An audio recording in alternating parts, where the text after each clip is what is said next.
দফা দাবিতে রাজধানীর সায়েন্স ল্যাব মোড় অবরোধ করেছেন 6 কলেজের উচ্চ মাধ্যমিক শিক্ষার্থীরা।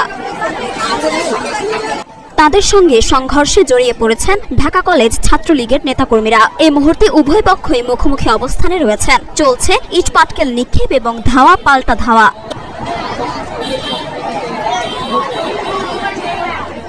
এ সময় ঢাকা কলেজ ছাত্রলীগের মিছিল থেকে একটি ককটেল বিস্ফোরণ ঘটানো হয়েছে। মঙ্গলবার দুপুর 2টার দিকে এ সংঘর্ষের সূত্রপাত।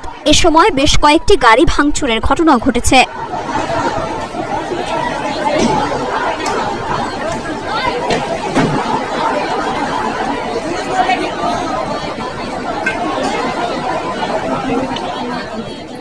সায়েন্স ল্যাব মোড়ে কোটা বিরোধী আন্দোলনকারী শিক্ষার্থীদের সমর্থন করে ideal college, Dhaka city college, Dhaka college এবং মুন্সি আব্দুল রউফ কলেজের উচ্চ মাধ্যমিক শ্রেণীর শতাধিক শিক্ষার্থী সড়ক অবরোধ করে অবস্থান করছেন। মঙ্গলবার সকাল থেকে রাজধানী সহ দেশের বিভিন্ন স্থানে কোটা বিরোধী শিক্ষার্থীরা রাজপথে নেমে আসেন। এদিনও বিভিন্ন স্থান থেকে সংঘর্ষের খবর পাওয়া যায়।